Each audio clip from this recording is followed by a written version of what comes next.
When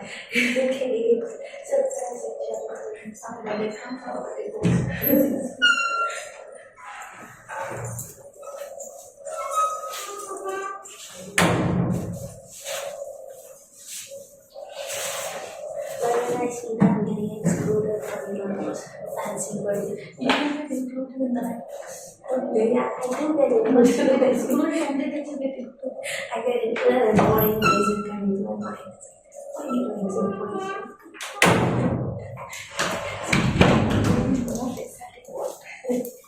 Just taking with us, right?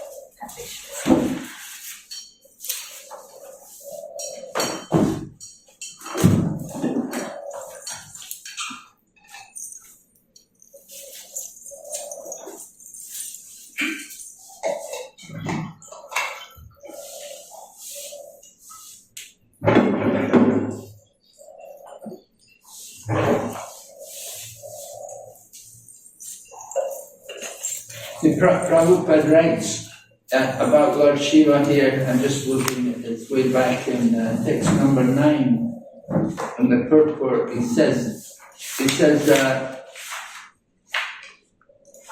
although he was externally exhibiting the behavior of a common man and not following etiquette, such actions cannot diminish his exalted position. The difficulty is that a common man seeing Lord Shiva's behavior might follow his example.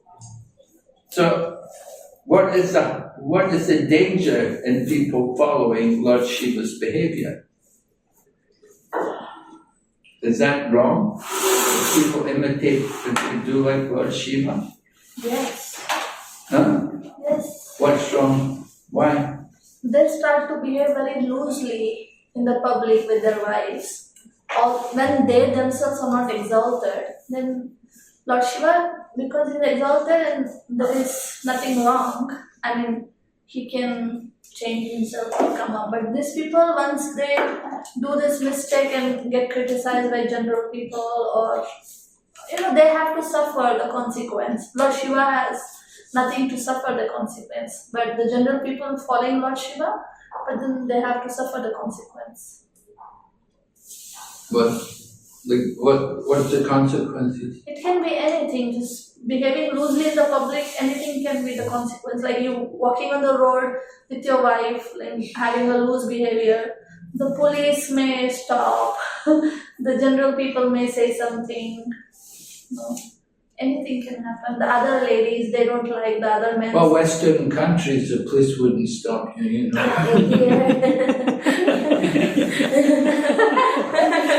Really? I don't know. Here the police, they don't allow anybody to behave loosely.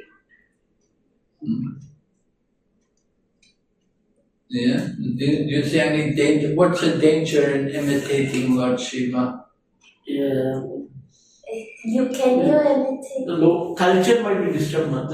If it is in a country like India, Vedic culture might be disturbed. You still go to South India, some places in India also, you can see some Vedic culture still left. So people start behaving like this, then the culture will be gone. Can one imitate? Oh, yes. No, they can't imitate. Well, culture's already gone, Yeah, culture is gone. You've got so many, television and mobile phones, and mobile phone culture, and Bollywood movies, and yes. Where's the culture, Lost.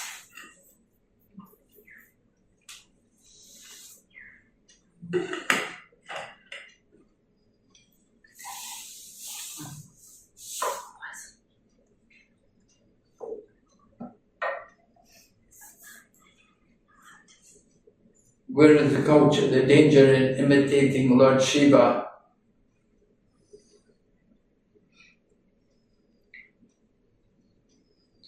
And certainly it leads to degradation among the society, degradation, uncontrolled senses. Lord Shiva's in control of the senses. He can do these things, but we do these things, we're not in control of the senses, become affected. The uncontrolled senses, You develop attachment, from attachment comes lust, from lust comes anger, delusion, bewilderment of memory, intelligence is lost, and a person falls down into the pool of material existence. So degradation, people.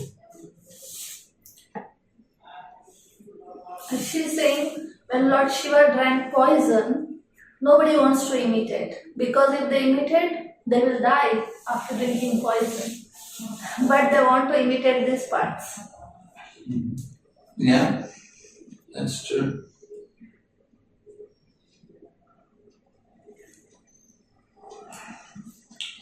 So, imitation of a good thing is encouraged. If someone is imitating devotees, like some young men, they imitated devotees, they shaved their heads, dressed up as devotees, went chanting Hare Krishna. Very good. Imitation of a good thing is, but imitation of a bad, of something else, very dangerous. Imitate Krishna dancing Rasa Leela, then again, it's also dangerous.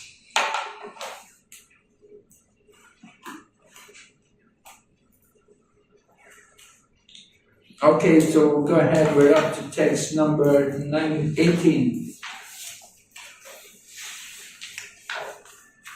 Chitraketu is speaking after being cursed, and he is accepting the curse. He's speaking to Mother Parvati. In text 18 says, happiness and distress results from our past deeds, everywhere and at all times. So at the end they put, neither you nor I am to be blamed for this incident. In other words, it's meant to happen. It's the will of providence. Happiness and distress, it's some karmic reaction. You can't blame someone for it. And at the end of the purport there, Prabhupada says, to get free from the karma chakra, the wheel of the results of one's karma, one has to take the bhakti marg, devotional service. This is the only remedy. And then text 19, in this material world, neither the living entity himself nor others are the cause of material happiness and distress. But because of gross ignorance, the living entity thinks that he and others are the cause. That's his fault, it's her fault, they did that. We blame others. We like to blame other people for things, So Prabhupada said we have to come up to the mode of goodness and then become transcendental. This is the mode of ignorance which is keeping us in that ignorant condition.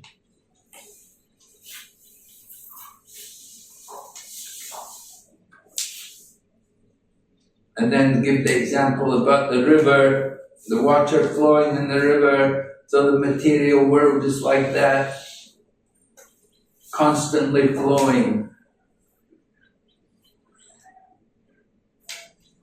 What is happiness? What is distress? What is heaven? What is hell? The waves flow constantly. None of them has an eternal effect. So this Chitraketu is how he is accepting the curse.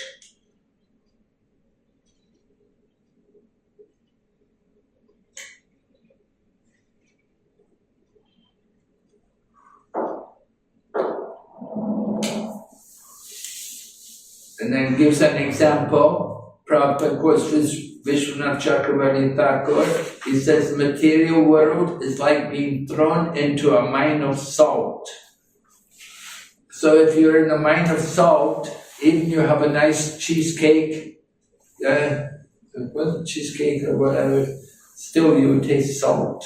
It's only salt wherever you go. You may have peaches and cream, but it's a salt mine, you're just going to taste salt. So material life is like that. It's full of misery. But because of our ignorance, we cannot appreciate how that is true.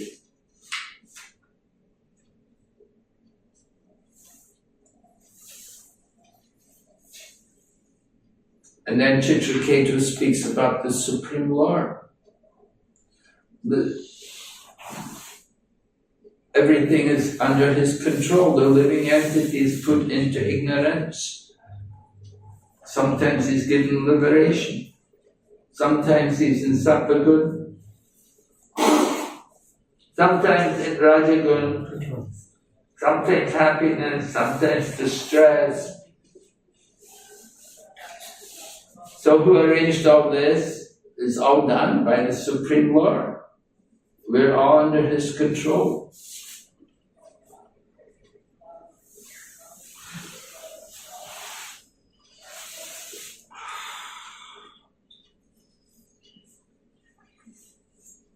And the Lord is acting through the modes of material nature. No one is dear to him, no one is his enemy, no one is his friend, no one is his relative. He has no affection for so-called happiness or hatred, for so-called distress. Happiness and distress are relative. Since the Lord is always happy, for him there is no question of distress.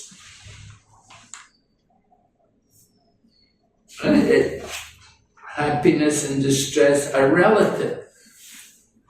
You know, what is my happiness? You know, the beggar in the street, if somebody gives him 10 rupees, he's happy. You know? We think 10 rupees, you know, where's the happiness in 10 rupees? But for the beggar to get 10 rupees, he's happy. And the same way, distress. You know, someone loses, if I lose 10 rupees, oh, I lost my 10 rupees. You feel, but the rich man, he doesn't care about 10 rupees. You know? So happiness and distress is a very relative thing. What we call happiness, somebody else may think, where's the happiness? You get a bicycle, someone say, a bicycle, you know, I want a motorbike, I want a motor car, I don't want a bicycle. But somebody's happy to get a bicycle. So everything's so relative in the material world. And distress is also relative. What we may think is distress, somebody else thinks, oh, no big deal, no problem. But Krishna is always happy. He doesn't have any distress.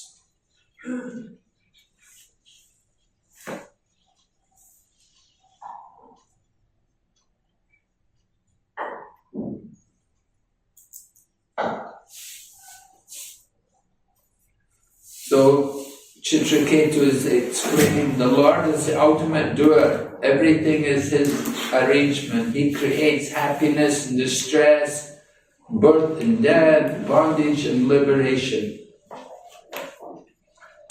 And Prabhupada gives the example about the judge. The judge, he sentenced somebody and he rewards somebody else. It's not that he's partial, but he's just, the judge is neutral. But he has to punish some people and reward other people according to their actions.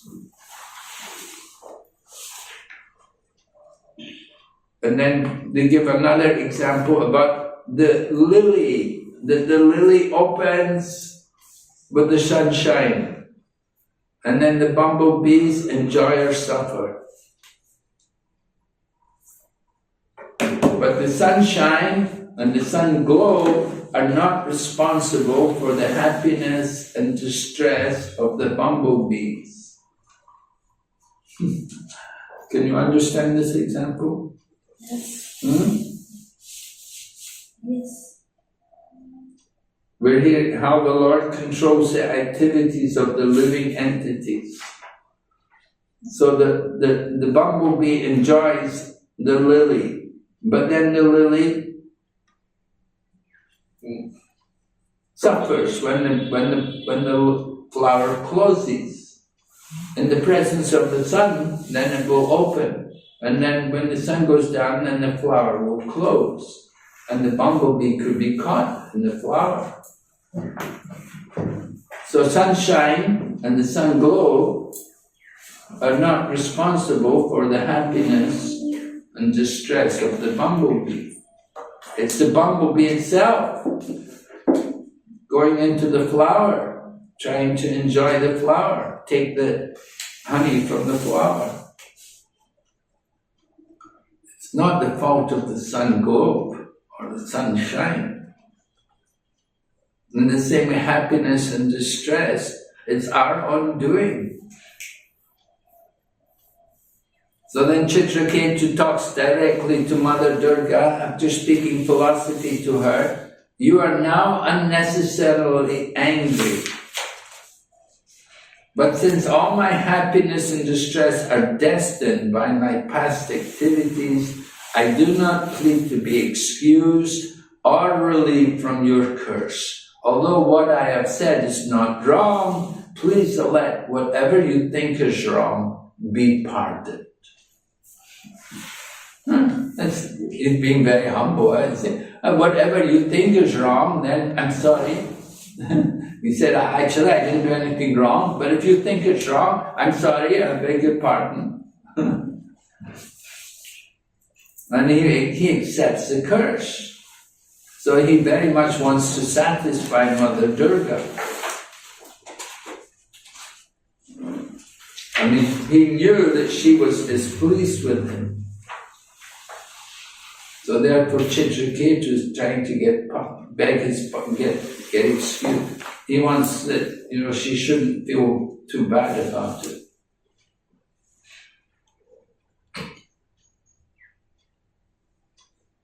So in this way, Chitraketu satisfied Lord Shiva and Parvati, and he got on the airplane and left. And Shiva and Parvati saw that Chitraketu was not afraid of the curse. They were surprised. They smiled. They were astonished.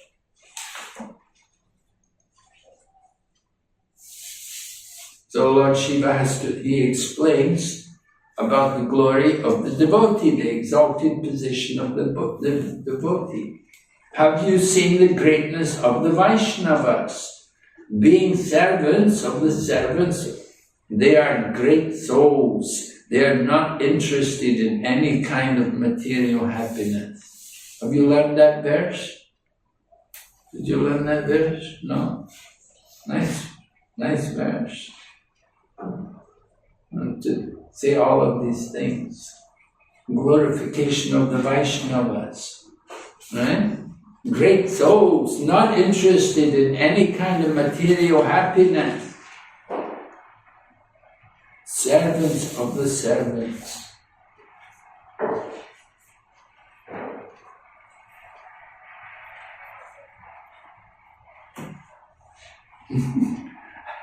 And Prabhupada picks up how Lord Shiva had said to his wife, my dear beautiful wife, my dear beautiful Parvati, like in that verse, Rame Rame Namo Rame Sahasranama Vistuyam Shri Rama Nama. Rama Rameti Rameti Rame Rame Manorame Sahasranama Tatulyam Rama Nama Varanini. Rama Nama Varanini. Beautiful face. Beautiful, my wife with a beautiful face, right? He's saying to his wife like that. So the same, Lord Shiva, he's encouraging his wife, he's only got one wife, Lord Krishna's got so many wives, Shiva's just one wife, is like Lord Rama, right? Lord Rama had one wife and then lost his wife. Lord Shiva's always with his wife. Well, until when she was sati, she gave up her, but then she came back again. Anyway, Lord Shiva's instructing his wife about the glory of the devotee.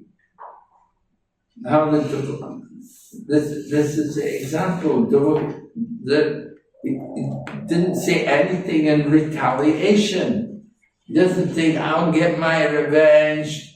Like when Daksha cursed the followers of Lord Shiva, and the followers of Lord Shiva, they cursed Daksha and his followers. Cursing and counter-cursing, right? They did like that, they did cursing and counter-cursing. But here, Chitraketu just accepts the curse. You do like that, I'll get back to you, I'll get my revenge. I'm not going to let you get away with doing this to me. And yeah. They say an eye for an eye, a tooth for a tooth. And they say if you follow that, what will be the result? Make the whole world blind. Yes, the whole world will be blind and will have no teeth. So that's the problem. So we have to tolerate, we have to learn tolerance. That is the excellence of a devotee. To tolerate the curse. So Chitraketu had actually defeated Parvati by his humility. And Prabhupada writes about this in the purport. He said, he's saying, I can impartially judge that this devotee, Chitraketu, has defeated you and your excellence simply by becoming a pure devotee of the Lord. So this is very interesting. A devotee can tolerate all kinds of curses. That is the qualification of a devotee. And a devotee like Chitraketu, he indicated that although Mother Durga Parvati was powerful, Chitraketu, without showing any power, had excelled her power by his tolerance. So very important. We want to try to cultivate that kind of tolerance. How is your tolerance? Are you a tolerant person? Are you tolerant? Depends. What was the tolerant? Tolerant, you must be tolerant. Turn the other cheek, right? If they hit you on one side of the cheek, you turn the other cheek. Not that much tolerant. That's what the Bible says. If somebody hits you on one side of the face, you turn the face. So that kind of tolerance. And then text 28, the famous verse, often quoted.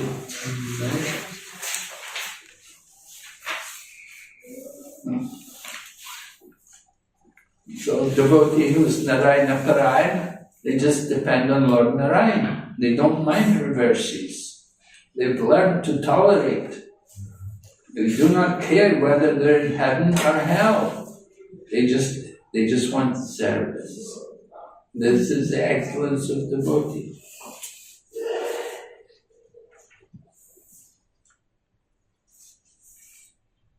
So all the devotees are eternal servants. They're glorious.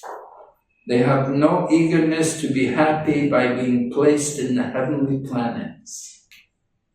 They don't want to become liberated. They don't want to become one with the Brahman.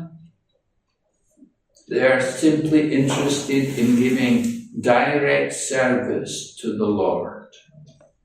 That's the business of a devotee.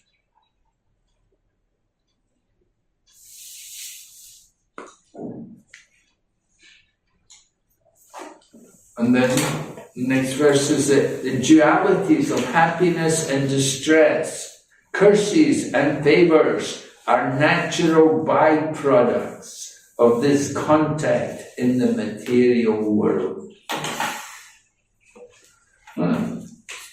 We have to accept these things as come about naturally due to being in the material world.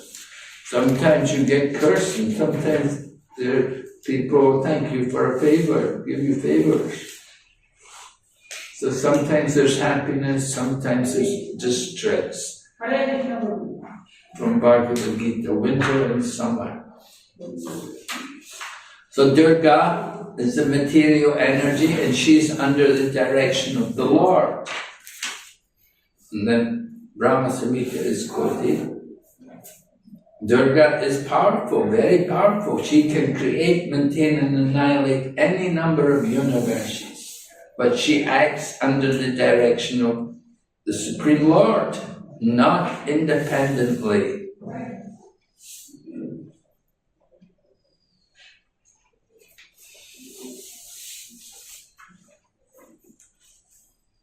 So if people are not Narayana Parayana, they get disturbed. But devotees, we just remain attached. We should not be disturbed. And Prabhupada gives the example about Haridas Thakur, how he could tolerate being beaten in the marketplace. So when our mind is fixed on the Lord and concentrate on the holy name, then we don't feel the pains and pleasures of the material world.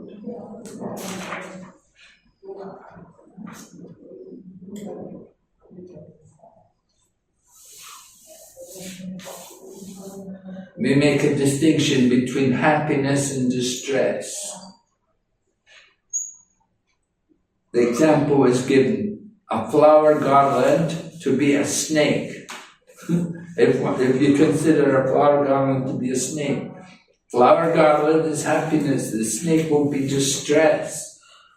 Right? We were saying, they threw that water, threw a big snake around your neck. You were telling us the other day. So the big snake. So in material world, we make a distinction between happiness and distress. One thing good, one thing bad.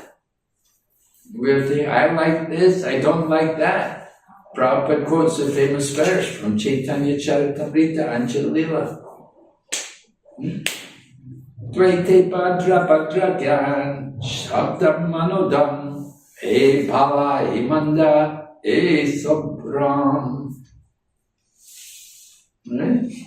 With happiness and distress, it's just the mind. It's the mind. We're thinking, I like this. We're thinking, I don't like that. But it's the same thing. And Prabhupada gives the example, a man is asleep. He creates his happiness and distress in his dream. Actually, they're not real. What is happiness and what is distress? It's just in the dream.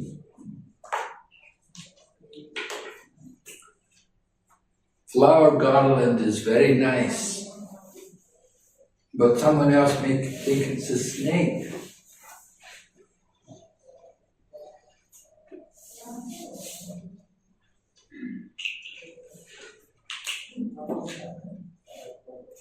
A devotee accepts the distress of this material world as happiness, only due to the causeless mercy of Lord Chaitanya Mahaprabhu. Lord Chaitanya was never distressed. He was always chanting the Mahamantra. Did not feel any distress. He's always happy, chanting. In dreams we enjoy eating sweet rice. Oh, sweet rice, oh. And sometimes suffer as if one of our beloved family members had died. But it's the same mind and body, the duality. Happiness and distress, they're just like that. Dream. So the mind is the media in both dreams and wakefulness. Everything created by the mind in terms of sankalpa and vikalpa, or acceptance and rejection, is called manodharma, mental concoction. Not real.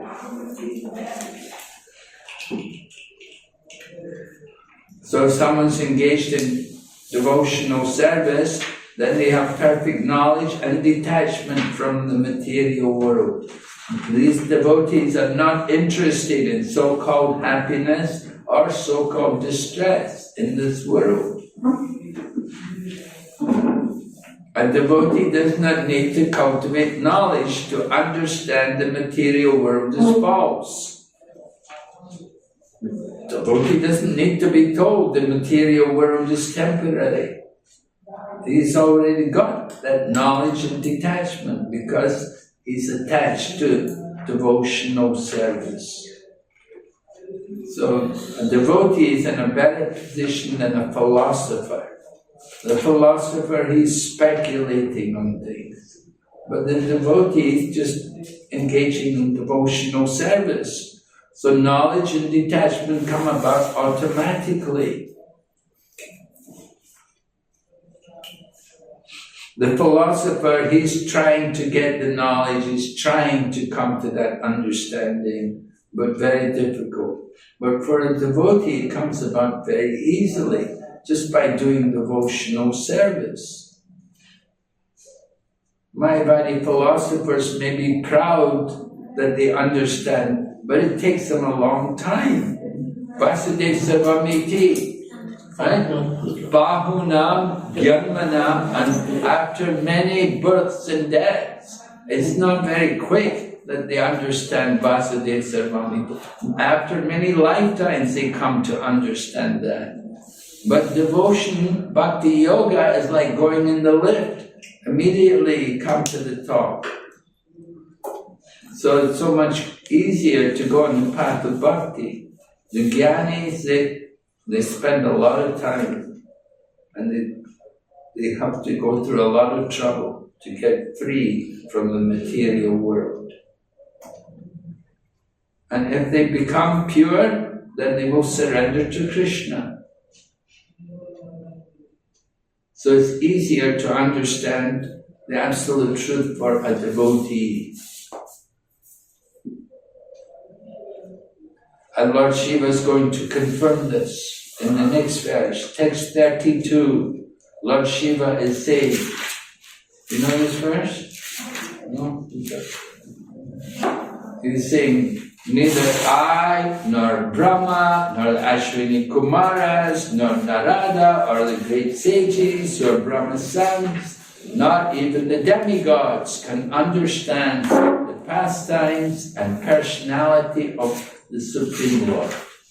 Although we are part of the Supreme Lord, we consider ourselves independent, separate controllers, and thus we cannot understand His identity. So why cannot we understand the Lord's identity?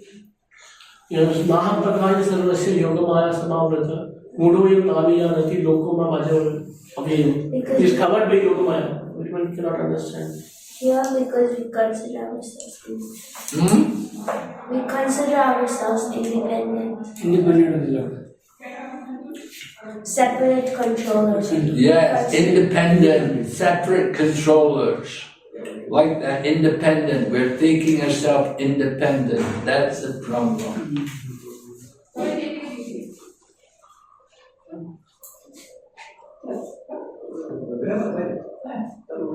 So Lord Shiva is putting himself as one of the non-devotees who cannot understand the Supreme Lord. Lord Shiva is above the human being, so that he is unable to understand the Supreme Lord. Lord Shiva is not among the ordinary living. He's in the category of Lord Vishnu, but he cannot understand Lord Vishnu.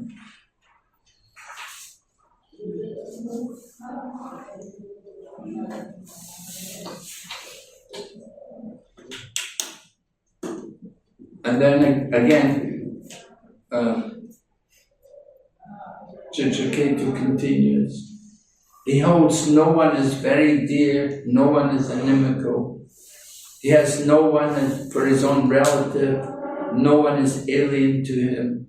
He is actually the soul of all living entities. He is auspicious friend of all living beings. He is very near and dear to all of them.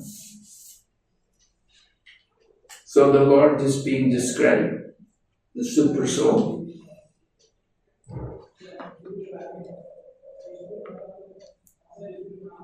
So relationships of being friend or enemy between the Lord and the living entity are due to the intervention of the illusory energy, as you said, right? The Yoga Maya. Because the three modes intervenes between the Lord and the living beings, these different relationships appear. Right? The modes of nature affect us. The living entity is always near and dear, and the Lord is dear to him. There's no question of partiality or enmity. They're always related to each other.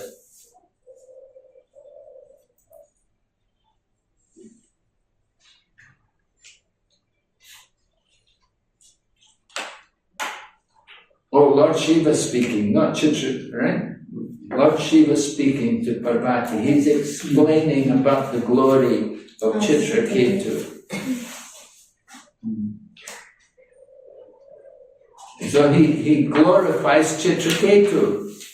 That this magnanimous Chitraketu is a dear devotee. He's equal to all living entities. He's free from attachment and hatred. And then Lord Shiva said, similarly, I am also very dear to Lord Narayan. So nobody should be astonished to see the activities of this devotee. They are free from attachment and envy. They are always peaceful. They are equal to everyone. So to understand the wonderful qualities of the devotee.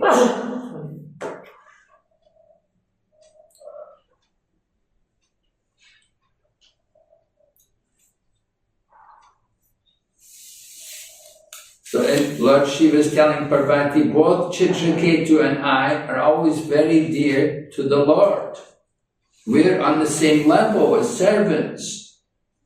We are always friends. Sometimes we enjoy joking words between us. So when Chitraketu loudly laughed at my behavior, he did so on friendly terms, and there was no reason to curse him. So Lord Shiva is trying to convince his wife Parvati that what she did was not very proper. And then Prabhupada writes, here is the difference between male and female that exists even in the higher statuses of life. What do you think about that? Do you agree there's a difference between male and female? Yes. What's the difference? Female are more. Women get angry easily. No, they have emotions more, and men have logic more. Oh, really? What do you say, Prabhu? Prabhupada is saying there is a difference. Especially in the material world, you will see a lot of difference. It's emotion. What do you say, Prabhu? Same thing. Same thing. Same thing. Women and men, the same? Not different? They're different. Prabhupada said women have smaller brain or something, right? Brains But are then he said, not my disciples. Yeah, there's one proper disciple actually would say.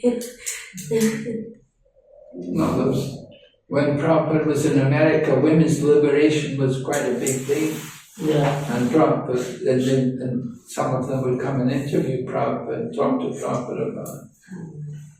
So Prabhupada said that according to anatomy, the women's brain substances, the women's brain is a different size from the men. Right? Yes. But doesn't mean that, we see a lot of women, they do PhDs, they're very, usually the women are top and everything, they do better marks than the men in so many fields. They're very intelligent.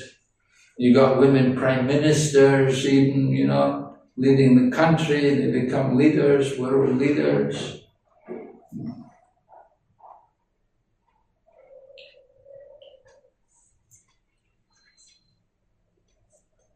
So Lord Shiva anyway could understand Chitraketu very nicely, but Parvati could not. She couldn't understand Chitraketu, but Lord Shiva understood.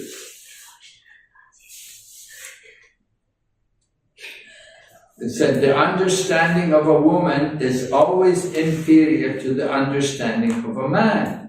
In Western countries, there is now agitation to the effect that men and women should be considered equal. But from this verse, it appears that woman is always less intelligent than man. Always.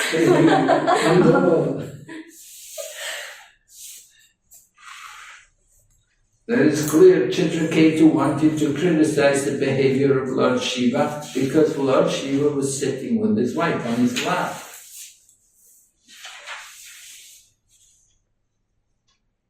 Then Lord Shiva wanted to criticize Chitraketu. Lord Shiva wants to criticize Chitraketu for posing as a great devotee, but being interested in enjoying with the Vidyadhari women.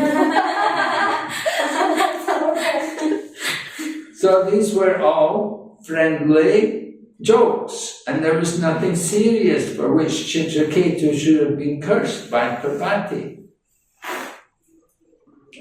So Parvati must have been very much ashamed of cursing Chitraketu to become a demon. Mother Parvati could not appreciate Chitraketu's position, and so she cursed him. But when she understood the instructions of Lord Shiva, she was ashamed.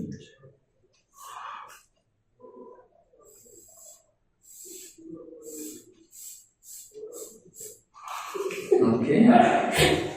So Uma gave up her astonishment at the behavior and became steady in intelligence. Parvati remembered her former behavior in cursing Chitraketu. She was ashamed. She admitted she was wrong.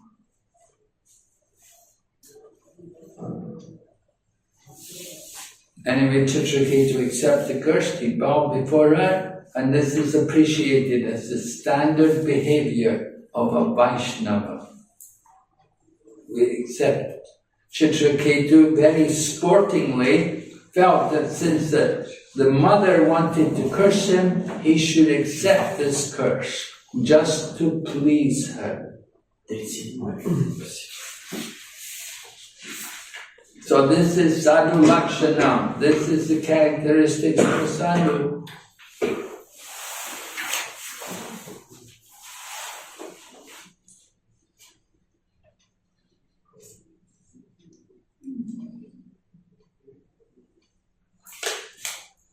So then Chitraketu takes birth as Vritrasura.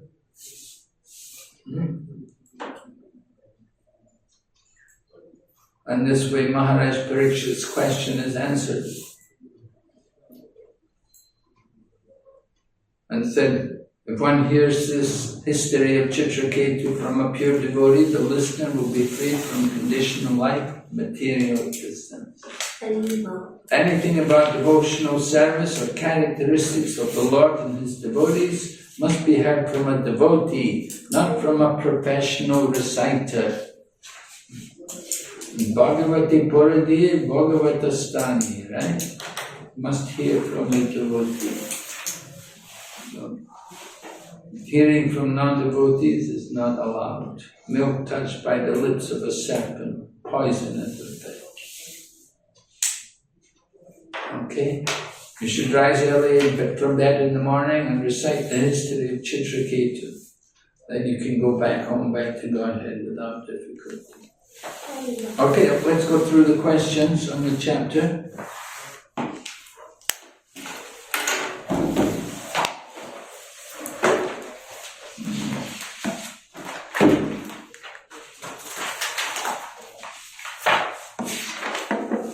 First one, why was the Lord involved in Chitraketu being cursed? Because the Lord wanted Chitraketu to come back to Vaikuntha as soon as possible. The Lord wanted Chitraketu to come back to Godhead, to Vaikuntha as soon as possible. As soon as possible. Okay. Yeah? Everyone agree? Yeah? Number 2, describe the difference between Chitraketu and Daksha's treatment of Lord Shiva. Chitraketu? Let's hear somebody else. Prabhu, have you done it? Yeah, Chitraketu appreciated the exalted position of Lord Shiva, and therefore he remarked at how wonderful it was that Lord Shiva was acting like an ordinary human being. He appreciated Lord Shiva's position.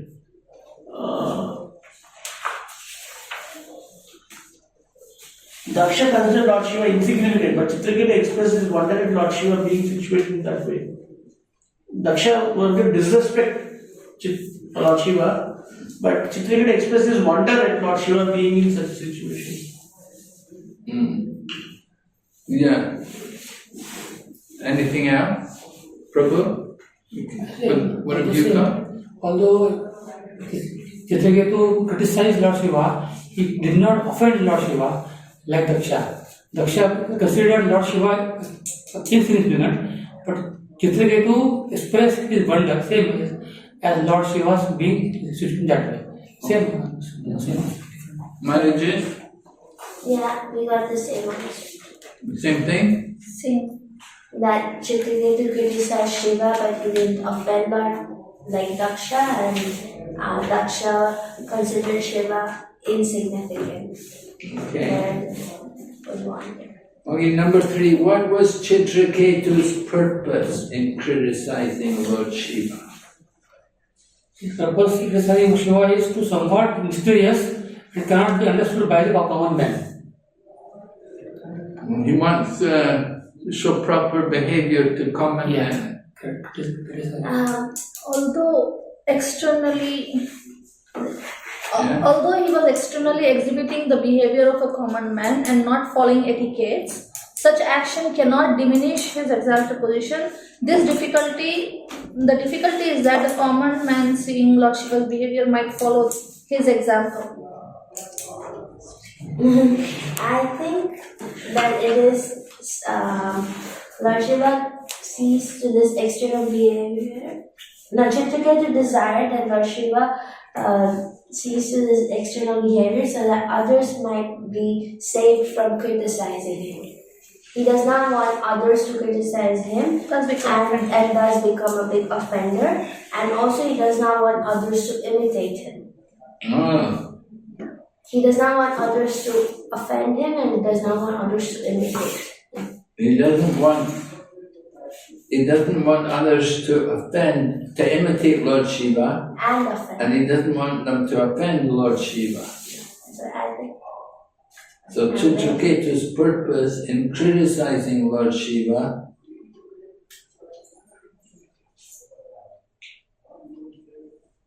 it's not so much, but then you're just saying it's for the benefit of the common people, it wasn't for Lord Shiva. yeah, it wasn't for Lord Shiva, it was for others. But, yeah. Anyway, from purport number 5, is it number 5? Yeah. 9. 9, is it? Yes.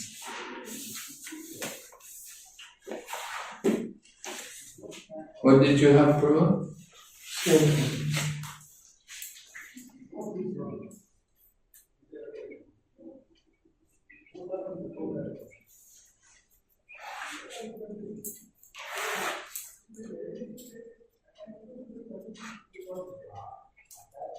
Certainly,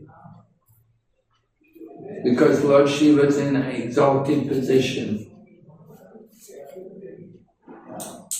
that he has to be careful about how he presents himself.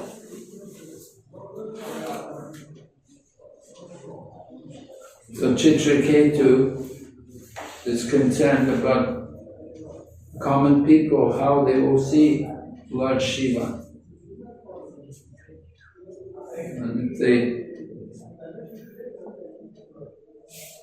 if they don't properly understand Lord Shiva's position, they'll disrespect him. And if they imitate Lord Shiva, then that will also be very bad. So both sides, yeah. Some people may criticize and some people may imitate. So Chitraketu he wants to avoid this. Number 4, what point does Parvati present in text 12? That the sages have not tried to stop Shiva from behaving properly. So how can you stop? All the great sages and demigods, they did not see, and they've never said anything about Lord Shiva's behavior. So how is it you're so critical? You can criticize. Is that right? Yeah, that's what I got in the translation. Number 5, explain the significance of putra. Chitraketu was undoubtedly a Vaishnava. He might have been surprised that Parvati had cursed him. Therefore, the goddess Parvati addressed him as Putra or son. And goddess Durga Parvati is... Everyone is the son of Mother Durga, but she is not an ordinary mother. She's not an ordinary mother. But why is she calling him Putra? Because Chitraketu might be surprised that Parvati cursed him. So that's what the purpose is.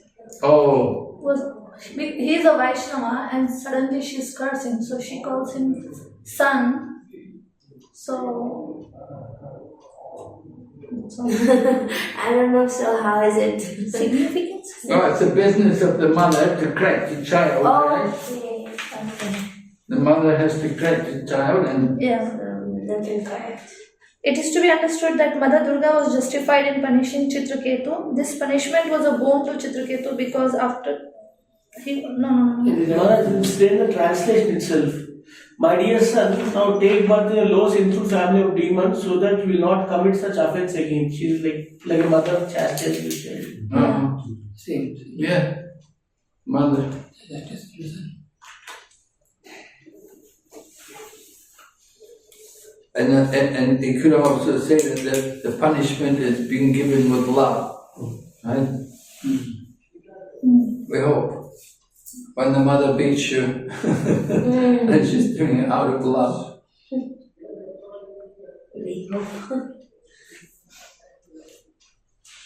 And describe Chitraketu's response to being cursed. He was not at all disturbed by the curse of Mother Parvati.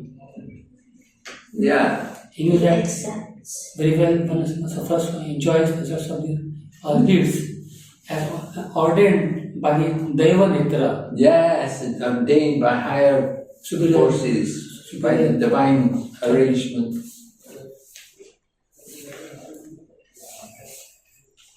Number 7, to whom does the conditioned soul attribute his happiness and distress?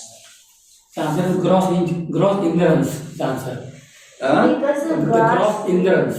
Because of gross ignorance, the living entity thinks that he and others, meaning the friends and enemies, are cause of happiness and distress. Because of gross ignorance, the conditioned soul thinks that he is the cause. He himself And others, such as friends and He enemies. himself and others are responsible for his happiness and distress. Okay. Number 8, what effects of the 3 gunas are described in text 21? By Sattva-guna, the Lord maintains it. By Rajoguna, He creates it. and by Tamoguna he annihilates it. Oh, I did happiness, distress, and right or wrong. I did Sattva-guna is happiness. I don't know which one's right. Sattva-guna is happiness, Raja-guna is distress, Tama-guna, no sense of what to do or what is right. Yeah, no sense of what to do, right? What is right or wrong. No sense of, what is it? What does the text say? No sense of, What to do or what is right or wrong. no sense of what to do, what is right, what is wrong. That is Tama-guna. That's the mode of ignorance, right? Number 9, define and briefly explain Narayana Para. Narayana Para simply dependent on Narayana. Yes. They do not find reverses in life because in the service of Narayana they have learned to tolerate whatever hardships there may be. They do not care whether they are in heaven or in hell. They simply engage in the service of the Lord. I have a small answer. No? I have a small answer. What do you have? Who are interested only in service of Narayana. Oh, okay. Yeah, simple answer. Define and explain briefly. So Narayana, Parayana. You have taken shelter of Lord Narayana. So you gave the definition, but you didn't explain. Oh, explanation. Explain the meaning of no. Sankalpa and Vikalpa. Acceptance, rejection. Acceptance and rejection. Mental concoction. Manodharma. Sankalpa, Vikalpa. Sankalpa, accepting what I want, what we want to get, and what we don't, what we want to get rid of, right? What we want to give up. So accepting and rejecting. And explain the distinction between a devotee and a speculative philosopher. Distinction between a devotee and a speculative philosopher. Devotees does not need to cultivate knowledge to understand the falsity or temporary existence of this material world.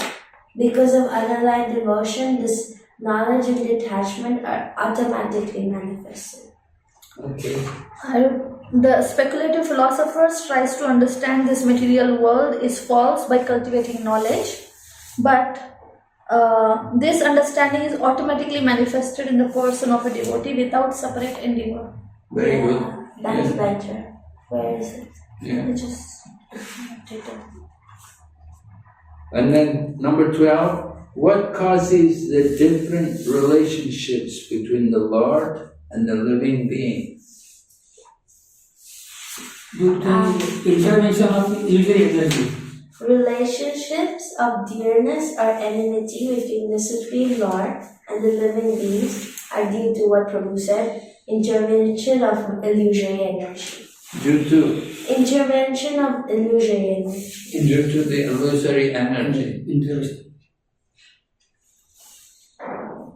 Okay, due to the illusory energy, what the modes of material nature.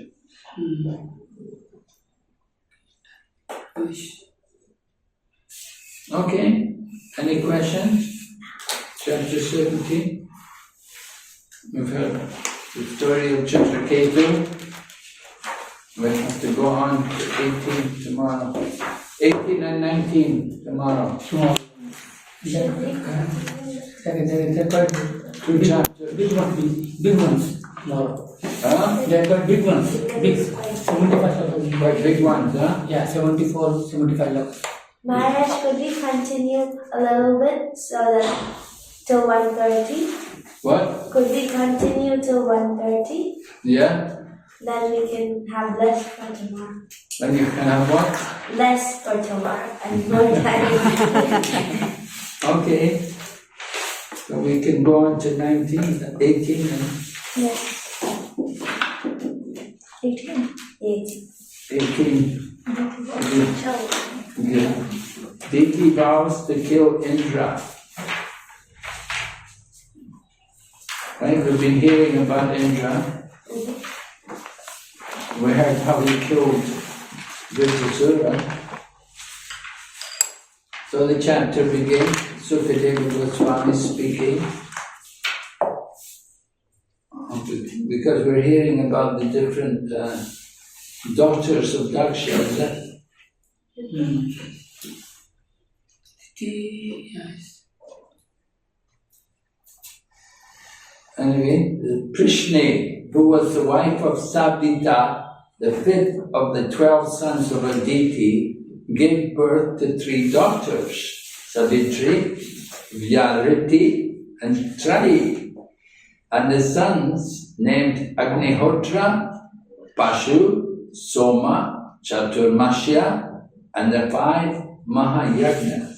Chaturmasya is the month. Chaturmas. It's a name. Oh. The name of the sun, one of the sons.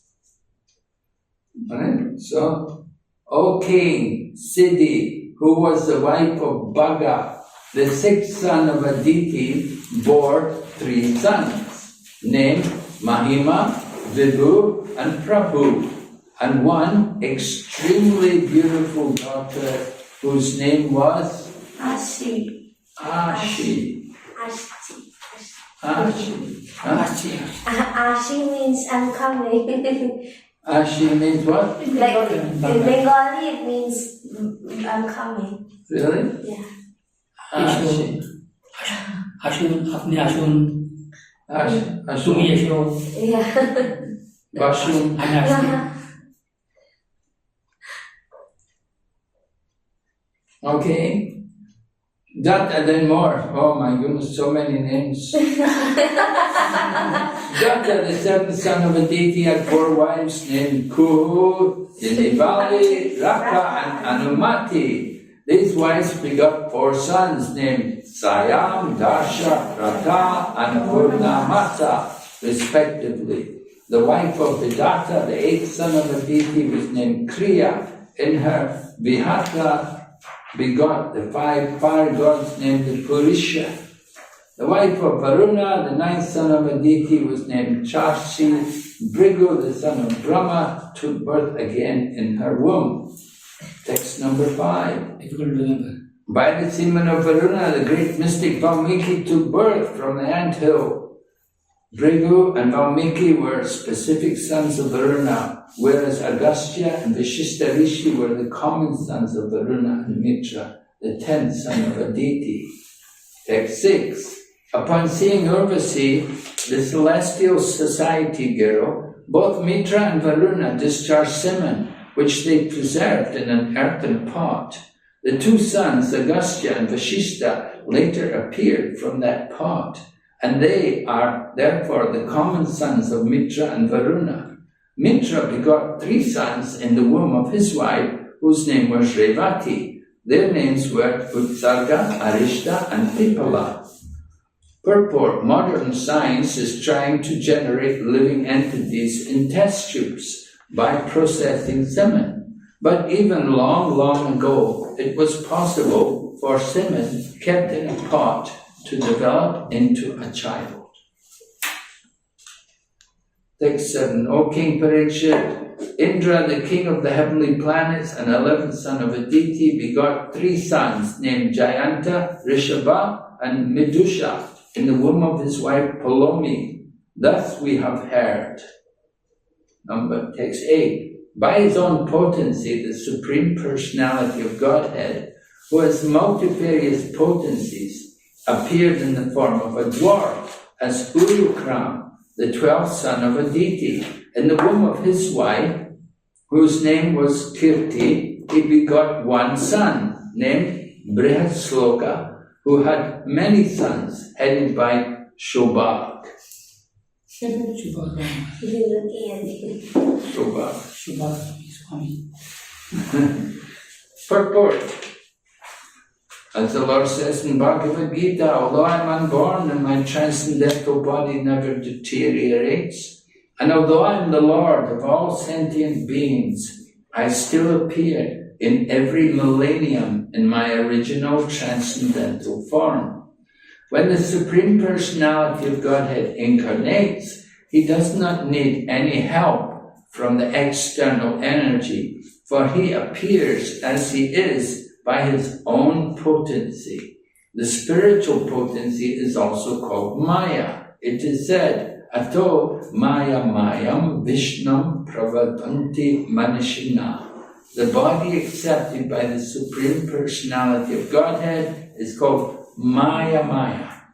This does not mean that he is formed of the external energy. This Maya refers to his internal potency.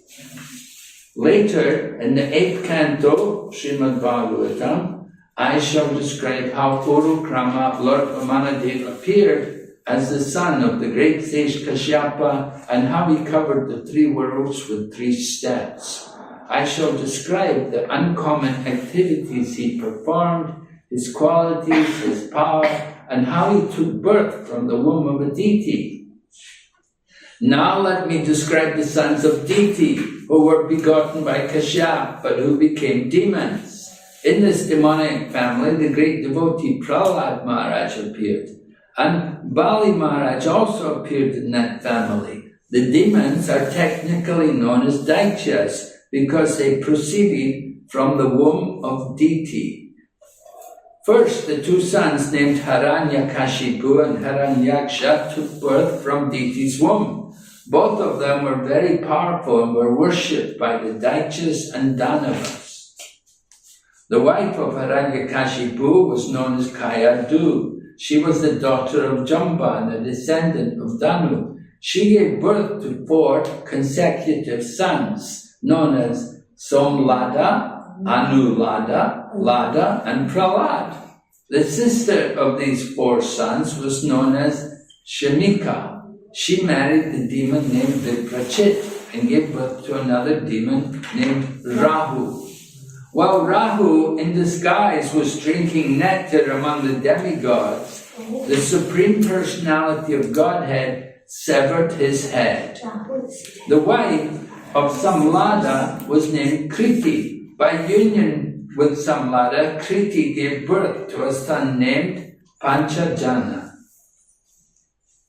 The wife of Lada was named Damani. She gave birth to 2 sons named Vatapi and Ilvala.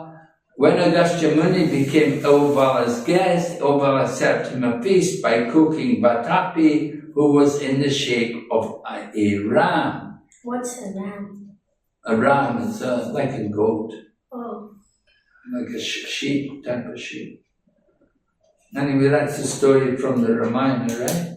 That they were Rakshasas. Vatapi and Ilvala were Rakshasas, and they would do things like one would be put into the food, and then they'd serve it to the guests, and then when the guest would eat the food, and then they would call out to the other one who was in the food, and he was in the stomach of the guest. He'd come out from the guest's stomach. Oh. And in this way, the guest would die, you see. Oh God. So how did they die? Huh? Anyway, they said Ramayana like that.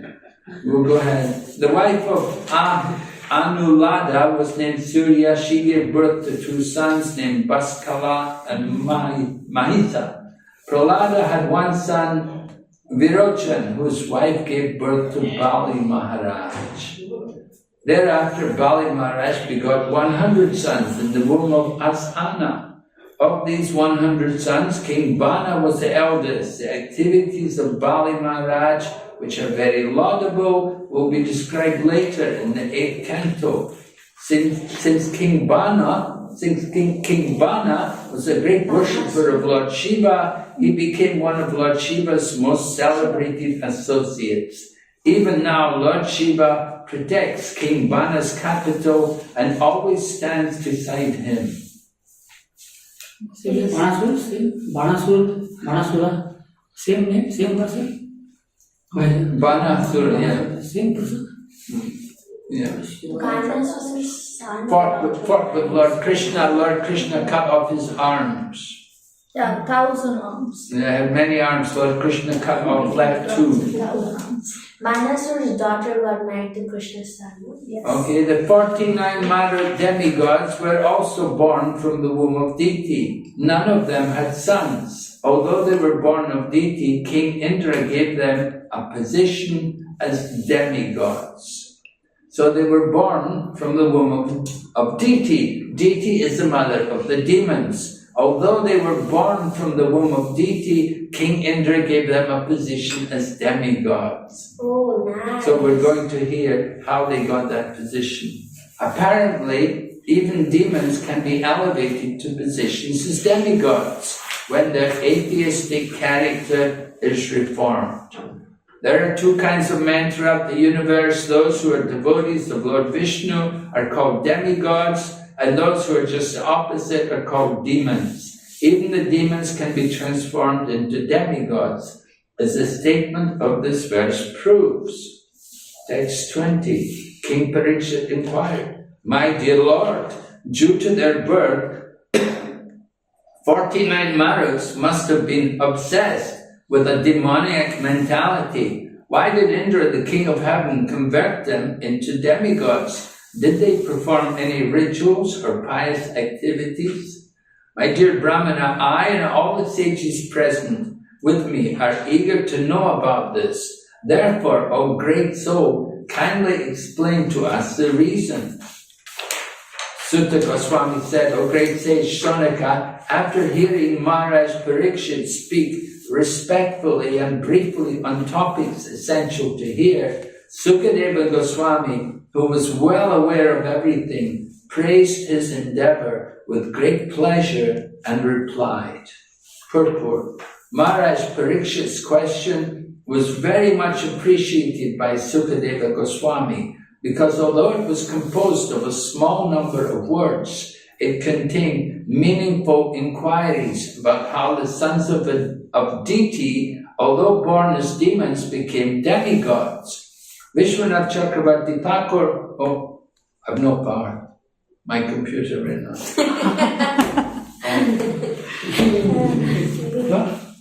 Can I? I don't know if I can read. It shouldn't be too small. So, chota ho jayega, choti. Huh? Maharaj Parikshit's question was very much appreciated by Sukadeva Goswami because although it was composed of a small number of words, it contained meaningful inquiries about how the sons of Diti became, although born as demons, became demigods. Vishwanath Chakravarti Thakur stresses that even though Diti was very envious, her heart was purified because of a devotional attitude. Another significant topic is that although Kashyapa Muni was a learned scholar and was advanced in spiritual consciousness, he nonetheless fell a victim to the inducement of his beautiful wife. All these questions were posed in a small number of words, and therefore Sukadeva Goswami very much appreciated Maharaj Parikshit's inquiry. How do I go over? Okay. Sukadeva Goswami said, just to help Indra, Lord Vishnu killed the two brothers Hiranyaksha and Hiranyakashipu. Because of their being killed, their mother Diti, overwhelmed with lamentation and anger, contemplated as follows. Lord Indra, who is very much fond of sense gratification, has killed the two brothers, Hiranyakashipu and Hiranyaksha, by means of Lord Vishnu. Therefore, Indra is cruel, hard-hearted and sinful. When will I, having killed him, rest with a pacified mind?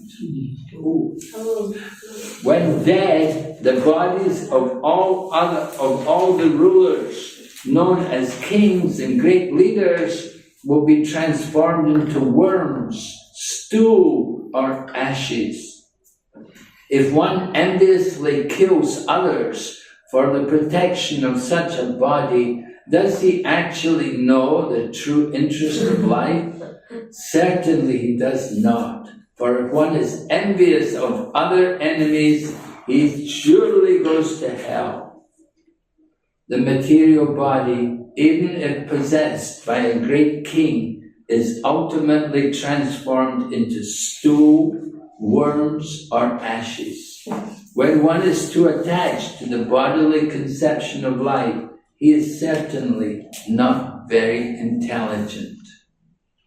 Diti thought Indra considered his body eternal, and thus he has become unrestrained. I therefore wish to have a son who can remove Indra's madness. Let me adopt some means to help me in this. Purport. One who is in the bodily conception of life is compared in the Shastras to animals like cows and asses. Diti wanted to punish Indra, who had become like a lower animal. Thinking in this way with a desire for a son to kill Indra, Diti began constantly acting to satisfy Kashyapa by her pleasing behavior. O king, Diti always carried out Kashyapa's orders very faithfully as he desired, with service, love, humility, and control, with words spoken very sweetly to satisfy her husband, and with smiles and glances at him. Diti attracted his mind and brought it under her control. The art of a woman. When a woman wants to endear herself to her husband and make him very faithful, she must try to please him in all respects. When the husband is pleased with his wife, the wife can receive all necessities, ornaments, and full satisfaction for her senses. Herein, this is indicated by the behavior of Diti. Although Kashyapa Muni was a learned scholar, he was captivated by Diti's artificial behavior, which brought him under her control. Therefore, he assured his wife that he would fulfill her desires. Such a promise by a husband is not at all astonishing. Alright, so we'll stop here. What text number is it? 29. Yeah, 29. Tomorrow we need to start from 30. Tomorrow we start with 30.